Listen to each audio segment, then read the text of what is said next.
Selamat pagi Sobat Sehat, kembali lagi di podcast Sehati, karena hidup harus sehat, bahagia, dan berarti. Nah, pertama-tama perkenalkan saya Dr. Farik. Pada kesempatan ini kita akan berbincang-bincang dengan topik yang cukup menarik nih.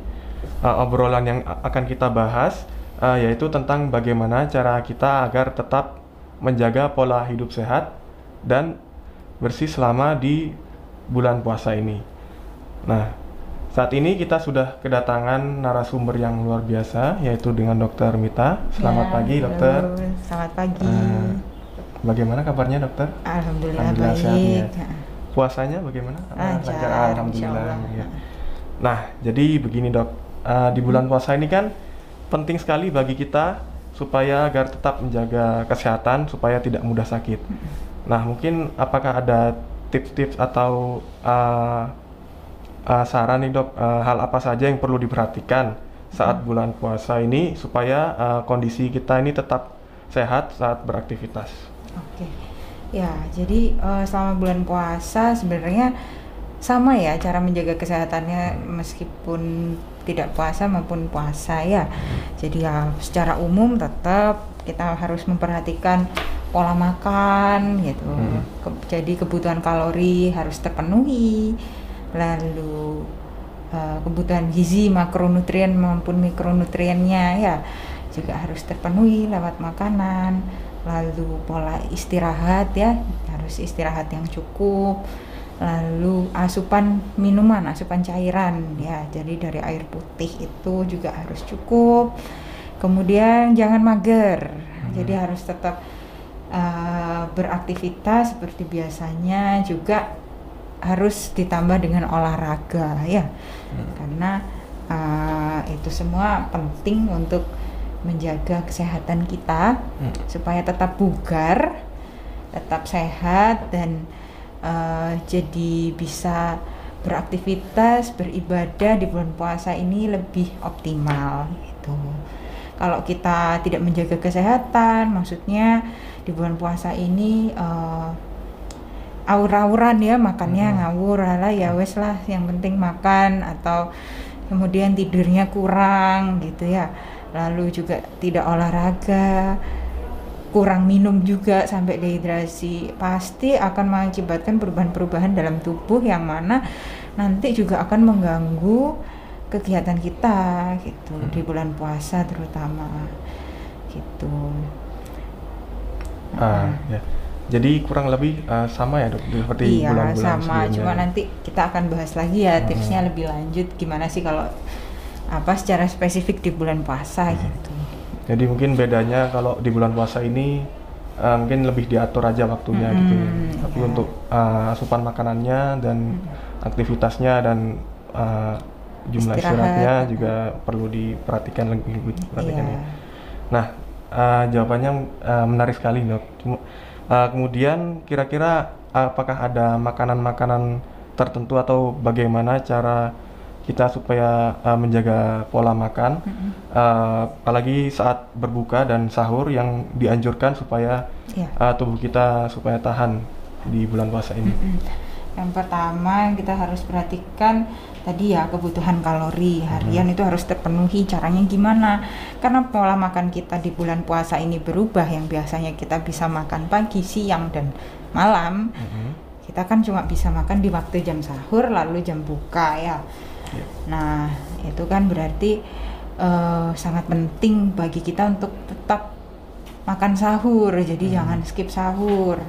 Kalau bisa selalu sempatkan untuk sahur, untuk memberikan energi ya bagi kita selama puasa yang 14 jam itu, karena kita nggak makan dan nggak minum, jadi kita harus isi dulu tenaganya ya kan, untuk pembakaran energi kita gitu. Jadi jangan skip sahur. Lalu makan dengan porsi yang wajar, maksudnya tidak usah berlebihan atau mikirnya mungkin ini nanti aku kelaparan nih kalau nggak makan banyak gitu. aduh aku lapar banget, buka aku mau makan yang banyak sampai Biasanya nasinya lapar mata itu nunggu nasinya buka. sampai menggunung gitu Iya. misalkan. Nah itu juga nggak baik ya. Jadi tetap makan sesuai porsi yang seimbang, gizi yang seimbang. Gimana caranya? Dengan panduan isi piringku. Nah kalau isi piringku itu kan makanan kita itu satu piring itu kita bagi setengahnya, itu untuk setengah piring itu kita bagi jadi setengah itu untuk sayur dan buah, lalu sisa setengah ya, setengah itu kita bagi seperempatnya protein, seperempatnya karbohidrat gitu. Jadi itu harus terpenuhi, jangan ada yang tidak dipenuhi. Tidak seimbang, iya ya. Karena itu semua Jadi kurang ini ya, lebih kayak seperti gini ini ada pembagiannya ya, ada karbohidratnya kurang lebih porsinya segini, kemudian lauk pauknya untuk sumber protein, ya. lalu sumber vitaminnya yaitu sayur-sayuran dan buah-buahan. Betul. Gitu. Ini jadi jangan skip sayur buah gitu. Mungkin kalau pas sahur maunya cepet Indomie gitu. Nah itu juga kurang baik ya teman-teman. Jadi tetap harus gizi seimbang kayak gini yang kita makan supaya badan itu lebih bugar gitu, karena kebutuhan nutrisi kita terpenuhi dengan baik. Lalu juga yang jangan dilakukan ketika sahur itu makan makanan yang terlalu pedas. Ya itu buat yang suka pedas itu ya. Asam, terlalu berminyak atau bersantan gitu ya.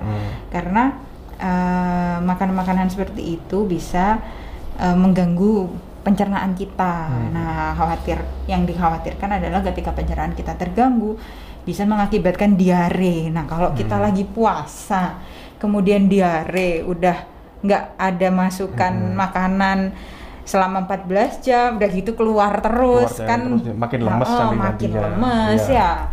Akhirnya mengganggu dan bisa jadi kita malah sampai nggak bisa puasa tuh kalau diare gitu kan. Nah, itu terus juga bisa meningkatkan asam lambung juga makan-makanan seperti itu. Akhirnya apa, kita merasa perut tidak nyaman, kembung, begah, perih gitu ya.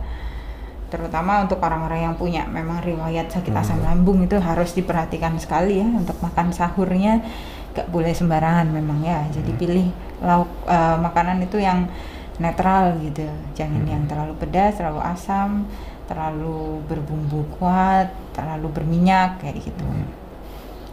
Terus juga ini ya, untuk berbuka itu juga jangan ini tadi ya porsinya itu ya.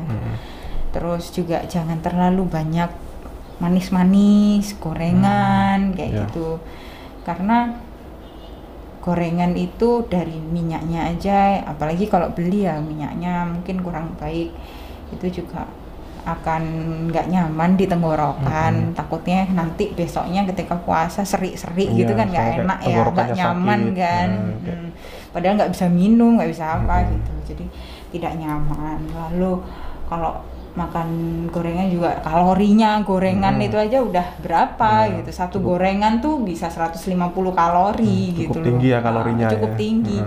Padahal nasi satu centong aja cuma 100 kalori ya, gorengan satu biji nggak kenyang 150 kalori gitu. Udah setara nasi satu centong udah ya. Kalau buka langsung 5 gorengan misalkan udah 750 kalori sendiri. Nah itu nanti puasa malah tambah gendut bukannya tambah malah makin seger lebar. Gitu kan. Iya, tambah lebar karena gitu. Terus juga yang perlu diperhatikan ini ya,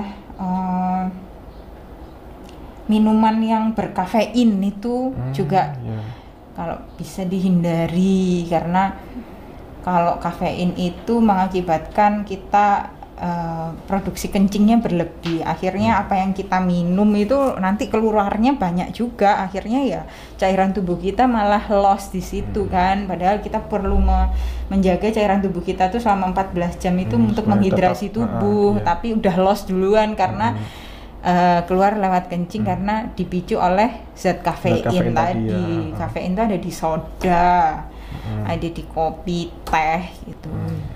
Terus juga kalau mungkin biasanya nih kalau sahur tuh pada sukanya minumnya teh gitu.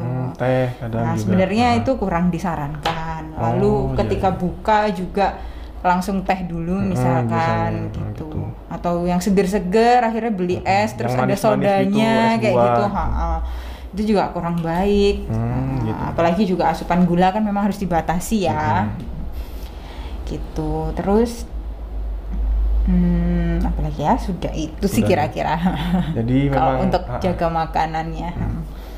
Jadi memang penting untuk dibagi porsinya ya. Jadi nggak boleh terlalu banyak atau mungkin dan juga harus seimbang ya. Jadi karbohidrat, protein dan juga serat-serat seperti sayur-sayuran.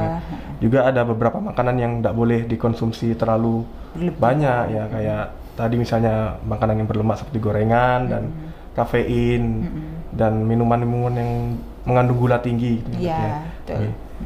Nah, ini ada topik yang membuat saya ingin menanyakan lebih lanjut tentang minum air putih, Dok, selama bulan puasa ini. Nah, sebelumnya kan dokter sempat membahas tentang minum air putih secukupnya ini.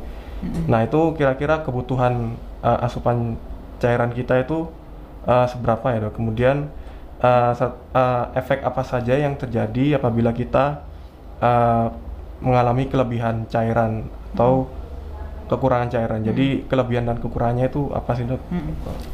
Jadi kalau jaga cairan tubuh itu ya sama ya kayak sehari-harinya tetap 2 liter sehari air putih ya gitu.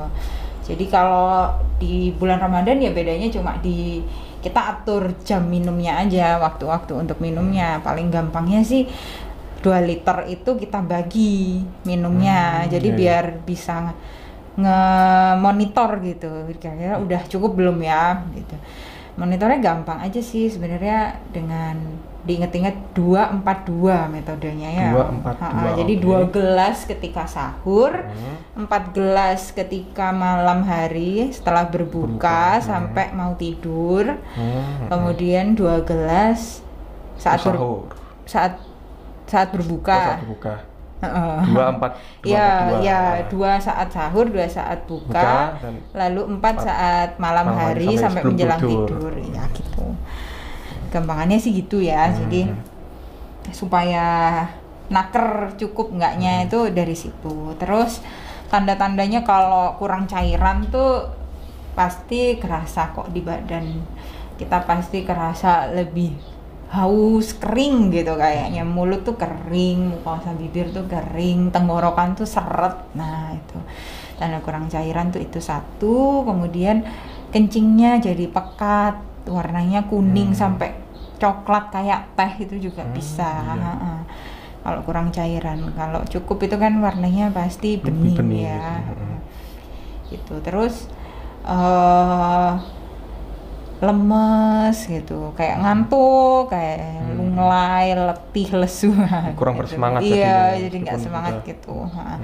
Terus juga ini bisa kerasa pusing, kayak beliur gitu loh. Nah, sering nih kejadian nih di pasien, banyak pasien datang nih beliur, terus pusing, sakit kepala. Ternyata dehidrasi karena minumnya sangat kurang. Misal minumnya cuma waktu makan aja 1 gelas. Jadi dihitung-hitung kalau makannya 2 kali sehari ya minumnya 2 gelas tok gitu.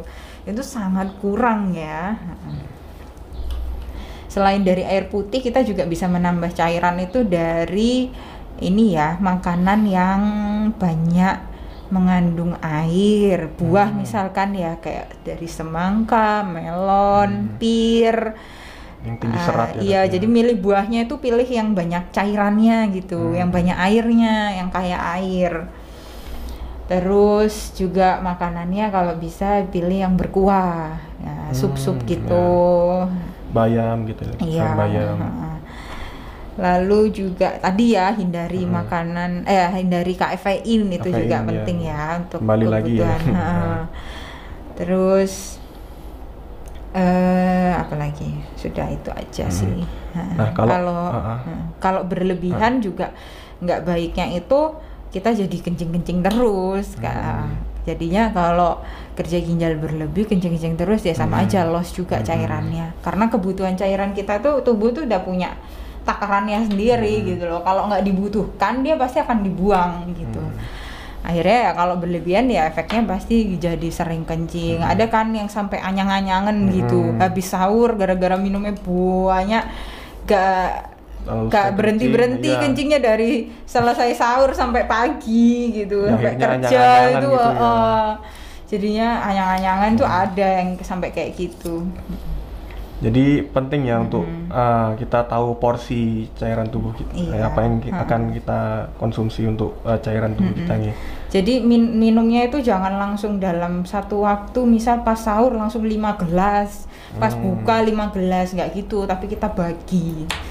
Jadi nggak berlebih di satu waktu tertentu gitu.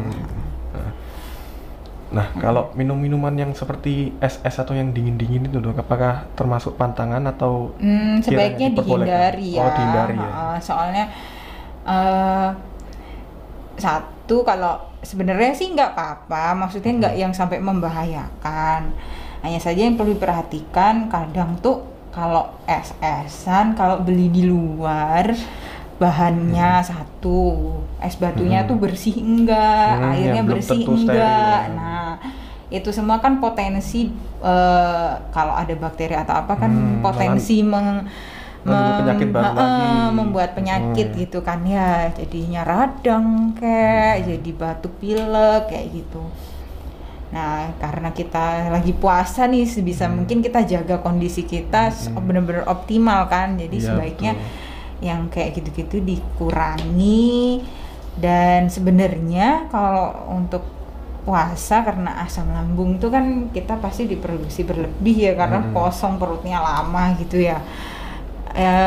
Kalau buka itu lebih bagus kalau pakai air hangat, air putih hangat karena bisa menetralkan asam lambung gitu. Jadi rasa-rasa kayak kadang tuh kalau puasa kayak ada pahit-pahit apa asem gitu ya di tenggorokan tuh itu dinetralisir dengan air hangat gitu. Jadi lebih bagus kalau buka air putih hangat gitu daripada es-esan apalagi yang gulanya tinggi.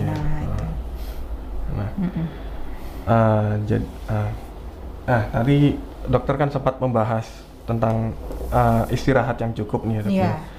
Nah ini cukup menarik tentang istirahat ini kan ya, karena kan di bulan puasa ini kan kayak selama ini bawaannya kayak pengen tidur terus harian gitu kan untuk ya karena puasa kan memang ya kadang buat kita lemas gitu, jadi kayak jadi sering bawaannya pengen tidur terus nih. Nah cara supaya kita mengatur waktu istirahat yang optimal itu bagaimana ya dok? Jadi tidur kita itu tetap harus cukup ya ketika bulan puasa. Memang jam tidur kita akan relatif berkurang nih karena kita harus bangun sahur kan ya, jam 3 gitu atau setengah 4 harus udah bangun, yang biasa kita bangun jam 5 gitu. Jadi lebih pagi ya, otomatis kita harus ngatur jam tidurnya dong, jadi lebih awal ya daripada biasanya. Mungkin yang biasanya tidur jam 10, jam 11 kita awalkan lagi tidurnya jam 9. Nah caranya gimana ngatur setting waktunya yang biasanya jam 10 jadi lebih awal lagi tidurnya. Nah itu tadi kita harus menerapkan sleep hygiene dulu. Bagaimana sleep hygiene tuh kita sebelum jam tidur nih ya, kita mau tidur jam 9, 2 jam sebelumnya kita udah off tuh HP tuh, taruh dulu, jangan mainan HP karena sinar kan sebelum tidur suka yang scroll jadi makin susah dari tidur. Layar HP itu mengganggu otak kita untuk relax dan bisa tidur. Terus juga ini konsumsi kopi misalkan ya, kopi itu juga jangan di atas jam 6 itu kalau bisa udah jangan minum kopi gitu. Terus olahraga juga, olahraga itu membuat tidur kita jadi lebih nyenyak, lebih pulas, jadi efektif gitu. Istirahatnya itu benar-benar recharge energi kita.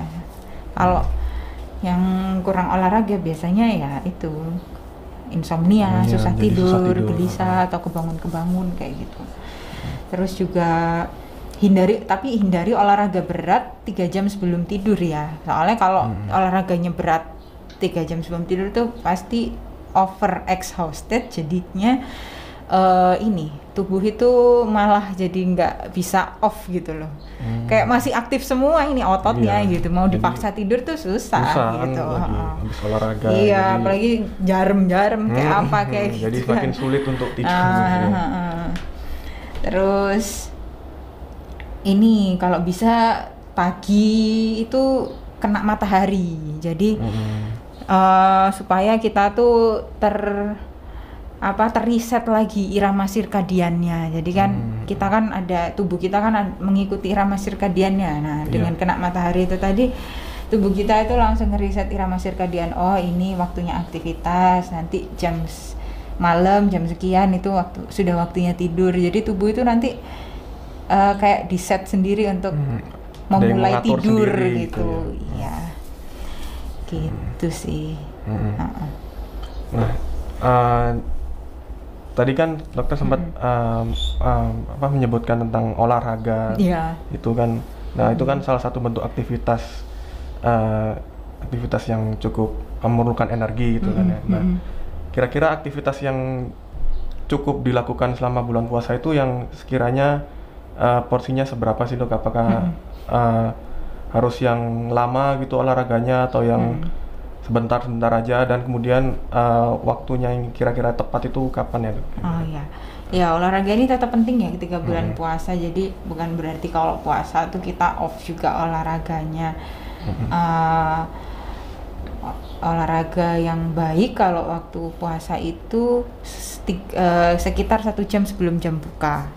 Ya, itu dilakukan 30 sampai 45 menit lah cukup sudah. Karena di jam sekian itu kan energi kita, cadangan makanan kita itu kan sudah kepake nih selama sekian jam puasa ya, 12 jam puasa kan kalau sampai sore itu ya misalkan. Jadi energi kita yang dari karbohidrat itu udah kepake tuh selama 12 jam. Nah ketika kita olahraga di 1 jam menjelang buka, itu nanti yang kepake lemaknya. Jadi akhirnya mengoptimalkan pembakaran lemak di situ. Jadi kita bisa lebih bugar nih tubuhnya gitu, menurunkan kadar lemak dalam tubuh dengan efektif kalau kita olahraga di 1 jam sebelum buka. Lalu juga biar nggak dehidrasi, karena kan udah deket tuh waktu mau buka, jadi pas olahraga kelar dikit lagi udah buka, jadi nggak sampai ke dehidrasi gitu loh. Nah, gitu. Terus olahraga seperti apa yang disarankan?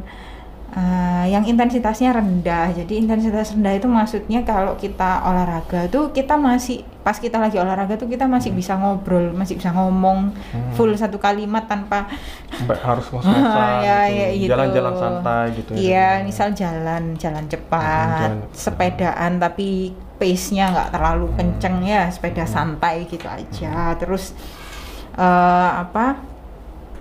renang misalkan, tapi jangan diminum ya. Ntar renang colong-colong minum. Ngajak ke minum nanti waktu renang. Iya gitu. Terus misal kalau mau latihan beban boleh pakai beban yang ringan-ringan aja ya, jangan yang terlalu berat yang sampai 100% lebih ke atas daripada beban tubuhnya gitu.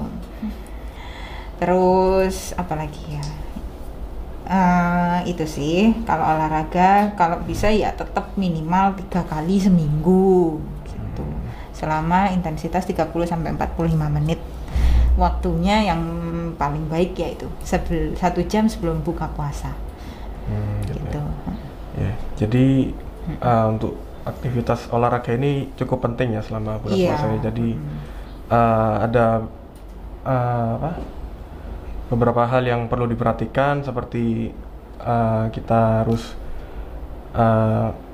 intensitasnya. Jangan pilih olahraga yang intensitasnya tinggi, misal kayak sprint, maraton gitu. Yang terlalu berat itu harus dihindari itu ya. Oke, jadi sudah itu. Iya, jadi mungkin saya simpulkan ini ya. Jadi apa yang disampaikan oleh Dr. Mita ini untuk menjaga pola hidup sehat ini, kita penting sekali supaya menjaga porsi makan kita supaya tidak terlalu banyak dan juga tidak terlalu sedikit. Seperti yang dipaparkan tadi, jadi ada bagian pola makan yang porsinya seimbang, ada karbohidrat, protein, dan sayur-sayuran tadi yang dan buah. Kemudian asupan cairannya juga tadi dengan pembagiannya dengan 2-4-2 ya dok ya, 2 gelas saat sahur, 4 gelas saat malam hari, dan juga 2 gelas saat berbuka ya dok ya. Kemudian juga beberapa makanan yang perlu dihindari juga, seperti makanan yang berlemak, kemudian terlalu pedas, kemudian makanan seperti santan-santan gitu juga, dan minum-minuman yang terlalu manis gitu ya, dan juga kafein gitu juga kurang baik untuk dikonsumsi selama bulan puasa ini. Kemudian untuk yang aktivitas ini juga sangat penting sekali diperhatikan. Jadi selama olahraga ini perlu diawasi juga bagaimana kita memilih macam olahraga yang seperti apa, seperti jangan yang terlalu berat gitu, kemudian jangan terlalu sampai memforsir tubuh kita sendiri gitu ya. Mungkin sekian pada semoga sobat sehat bisa mengambil manfaat apa yang sudah disampaikan oleh Dr. Mita sebagai narasumber kita kali ini. Sampai jumpa di podcast selanjutnya dengan topik bagaimana cara mengonsumsi obat selama di bulan Ramadan. Terima kasih sobat sehat semua. Terima kasih juga kepada Dr. Mita yang sudah menyempatkan hadir di sini. Sama-sama. Saya Dr. Farid pamit undur diri. Sampai jumpa di podcast selanjutnya.